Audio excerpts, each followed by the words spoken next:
कि पीयूष प्रियदर्शी का भी काफिला जा रहा था और उधर से अनंत सिंह का भी काफिला जा रहा था। और उसके बाद अनंत सिंह के और उसके कुछ समर्थकों ने दुलार चंद यादव पर हमला किया, इसको गोली मार दी, इसकी मौके पर ही मौत हो गई। तो दो बाहुबलियों की भिड़ंत है। उस पर से ये हत्या से और मामला गर्म हो गया है। राष्ट्रीय सुर्खियां बन गई ये हत्या। एक काफिला जा रहा है और उसमें गोली मार के हत्या कर दी जाती है किसी व्यक्ति की। इसका मतलब कि उस काफिला में हथियार भी था। तो ये तो एक बहुत बड़ी प्रशासनिक विफलता है ना। इसमें तत्काल अनंत सिंह की गिरफ्तारी होनी चाहिए, क्योंकि ये शांति के लिए एक बहुत बड़ा खतरा बन गया है। कि अगर अनंत सिंह देखिए ऐसा खून का प्यासा है कि यदि इसको नहीं गिरफ्तार किया गया तो कल को वीणा देवी की हत्या करा सकता है, परसों लल्लू मुखिया की हत्या करा सकता है। नमस्कार। अभी हम जिस शख्स के साथ मौजूद हैं वो किसी परिचय के मोहताज नहीं है।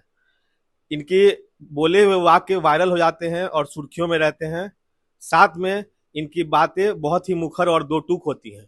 अभी हम इनसे एक चुनाव के बारे में चर्चा करेंगे, मोकामा चुनाव, जो कि बहुत सुर्खियां बटोर रहा है।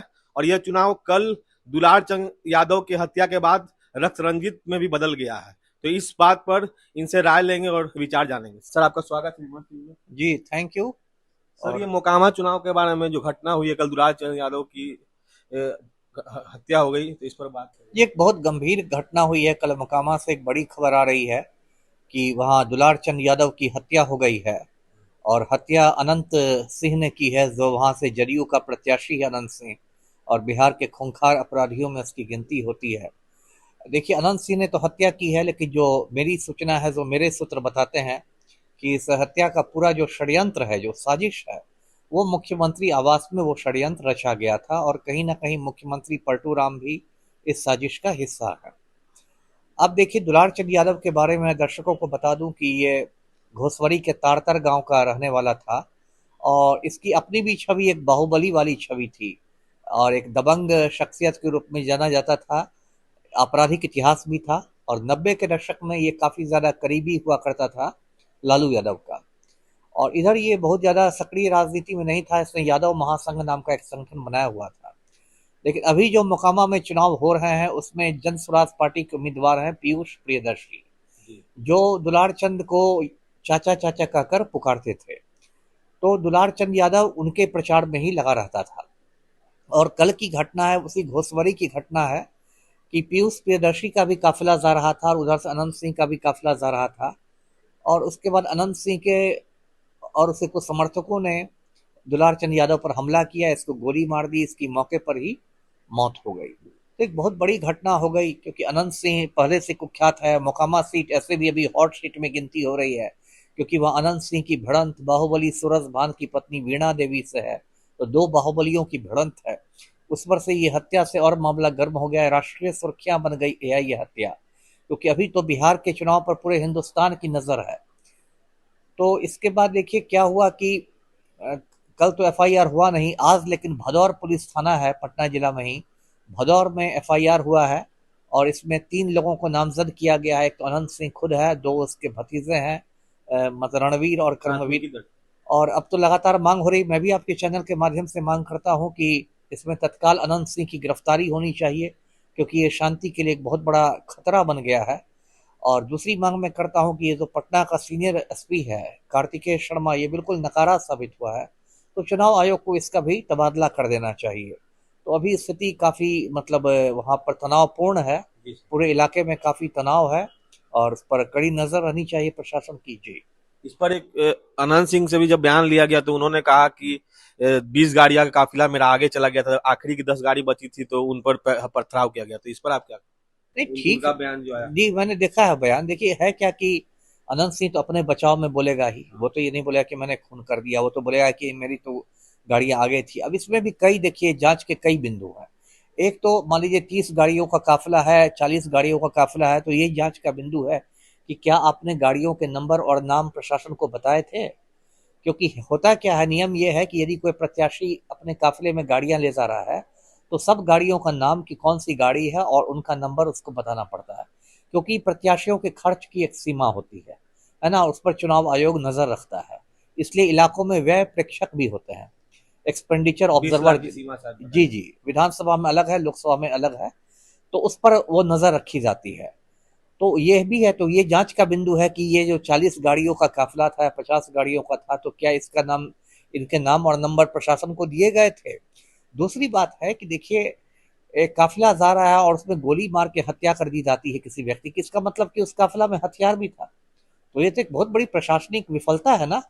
आपने तलाशी क्यों नहीं ली, है ना? चुनाव के समय तो देखिए अतिरिक्त पुलिस को चौकसी रखनी चाहिए थी।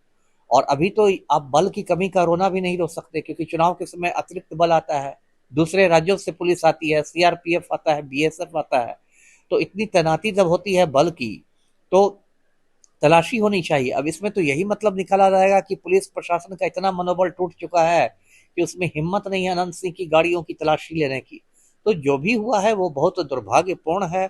और अगर अनंत सिंह की तुरंत गिरफ्तारी नहीं हुई तो वहां और भी लाशें गिर सकती है, जो वहां भी तनावपूर्ण स्थिति है और जैसे हालात है मोकामा में। जी सर, क्या आपको लगता है, पहले भी आपने बयान दिया, आनंद सिंह पहले भी जेल से पैरोल पे आए और छूट गए, तो क्या आपको लगता है कि इन परिस्थितियों में आचार संहिता लगा हुआ है, इन पर अगर साबित होता है, भूमिका साबित होती है, ये अगर पाए जाते हैं दोषी, तो इन पर कुछ होगा कि नहीं?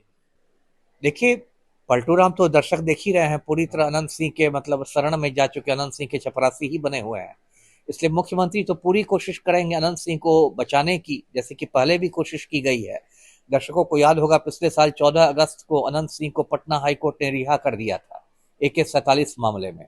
तो कायदे से पटना हाईकोर्ट के फैसले के खिलाफ सुप्रीम कोर्ट में अपील होनी चाहिए थी, लेकिन मुख्यमंत्री खुद अनंत सिंह के गिरोह में शामिल है, इसलिए कोई अपील नहीं की गई। तो चीफ मिनिस्टर तो पूरी कोशिश करेंगे अनंत सिंह को बचाने की। इसलिए यदि, लेकिन बाकी लोगों का यदि दबाव पड़ता है, जैसे मान लीजिए चुनाव आयोग का दबाव बढ़ता है, या विपक्षी पार्टियों का दबाव बढ़ता है, या मीडिया का दबाव बढ़ता है, या दुलार चंद की फैमिली का दबाव बढ़ता है, यदि चौतरफा दबाव सरकार पर होता है, तब पुलिस को अनंत सिंह को गिरफ्तार करना पड़ेगा, या ऐसा मतलब प्रेशर डालना पड़ेगा कि अनंत सिंह कोर्ट में सरेंडर कर दे। ये सब कुछ दबाव पर निर्भर करता है कि कितना ज्यादा प्रेशर पुलिस पर पड़ता है इस मामले में। जी अभी आपने ये भी सुना होगा कि वीणा देवी की गाड़ी पे, काफिला पे, जब वो उनको मिलने गई वहां दुलार चंद्र यादव के परिवार के लोगों से, तो उनके गाड़ी काफिले पे भी हमला हुआ, तो लोग आक्रोशित हैं, तो इस पर क्या? वही मैंने कहा ना कि अगर अनंत सिंह, देखिए, ऐसा खून का प्यासा है कि यदि इसको नहीं गिरफ्तार किया गया तो कल को वीणा देवी की हत्या करा सकता है, परसों लल्लू मुखिया की हत्या करा सकता है। ये तो बिल्कुल मतलब छुट्टा सांड की तरह काम कर रहा है। और यहाँ तक ये भी लल्लू मुखिया की गाड़ी पे भी हमला हुआ था। वही मैं कह रहा था, 3-4-5 रोज पहले ही हमला हुआ था। तो जिस तरह की आज ये भी खबर आ रही है कि जो दुलार चंद यादव की शव यात्रा थी, उसका जो जनाजा था, उस पर भी गोलियां चली है। तो ये तो मार देने के बाद भी चैन से नहीं बैठा हुआ है। इसलिए मैंने कहा कि हालात जो है वो काफी नाजुक है, और इसलिए अनंत सिंह को तुरंत जेल के अंदर करना चाहिए। सर, इस पूरे वाकये से और पूरा जो सिनेरियो बना हुआ है 1.5 साल से, पहले कहा था कि जंगल राज है, तो अभी कहा जा रहा है कुछ कुछ मीडिया में कि ये तो महाजंगल राज है विरोधियों द्वारा, तो आप इसको क्या मानते हैं? सही कहा जा रहा, महाजंगल राज है। अब पहले के दशक से आप क्या अंतर मानते बुरी स्थिति है, बदतर स्थिति है। जिस पीरियड को जंगल राज कहा जाता है, मैं उस समय भी काम कर चुका हूँ, मैं उस जमाने में भी जिलों का एसपी था। उस समय भी कोई बहुत अच्छी हालत नहीं थी, लेकिन अब तो और बदतर हालत हो गई है। अब जो हमारे प्रधानमंत्री हैं मोदी जी, या गृह मंत्री अमित शाह हैं, जब बिहार आएंगे तो इनका एक तकिया कलाम हो गया है। 2005 के पहले जंगल राज था। अरे अभी क्या स्थिति है? अभी देखिए 2-3 दिन में क्या घटनाएं हुई हैं। कल सिवान में एक एएसआई की लाश बरामद हुई है अरहर के खेत से। एक पुलिस अधिकारी था अनिरुद्ध कुमार, वो सिवान में दरौंदा थाना में पदस्थापित थे, उनका गला रेत के मर्डर हो गया। आज आरा में एक पिता पुत्र की हत्या कर दी गई है। दुलार चंद यादव का खून हो गया। अभी कौन स्थिति है? तो अभी तो और बदतर स्थिति है। तो ये तो जंगल राज से आगे की स्थिति, आप इसको महाजंगल राज कहिए, राक्षस राज कहिए, जल्लाद राज कहिए, जो कहना हो कहिए। जी तो इससे एक बात और आती है सर, क्या आरोप प्रत्यारोप से ही राजनीति अभी चलेगी, या विकास कार्य या घोषणा पत्र में कुछ डालना भी चाहिए इससे? अब यही तो बिहार का दुर्भाग्य है कि यहाँ पर जो ज्वलंत मुद्दे हैं, जो बिहार के ज्वलंत मुद्दे हैं, बेरोजगारी है, या महंगाई है, या भ्रष्टाचार है, इन सब मुद्दों पर तो अब कोई बात ही नहीं होती है। आलतू फालतू मुद्दे, फिर ये जो हत्या हुई है दुलार चंद यादव का, इसको कुछ लोग अगड़ा बना पिछड़ा बनाने की बात कर रहे हैं। तो फिर बिहार में वही जातीय युद्ध की एक स्थिति पैदा होगी, जैसी स्थितियां 90 के दशक में थी। तो फिर बिहार में जो असली मुद्दे हैं, उन जो आम जनता से जुड़े मुद्दे हैं, उन मुद्दों पर तो विमर्श ही खत्म हो जाएगा। ये दुर्भाग्य की बात है। जी सर, एक सवाल और उठता है कि अभी के सिनेरियो में, अभी के परिप्रेक्ष्य में देखा जाए तो कौन सी पार्टी इस चुनावी रण में आपको सबसे सही नजर आती है, कौन सा गठबंधन? देखिए, मैं तो वामपंथी विचारों का हूँ और इसलिए मैं तो महागठबंधन के साथ खड़ा हूँ, क्योंकि वामपंथी पार्टियां महागठबंधन का हिस्सा है। और मेरा अपना जो यूट्यूब चैनल है उसमें मैंने कुछ उम्मीदवारों को जिताने की अपील की है। माले के जो उम्मीदवार हैं, जैसे दीघा से दिव्या गौतम लड़ रही है, या आपको भोरे से धनंजय कुमार लड़ रहे हैं, उन सबको मैंने जिताने की अपील भी की है।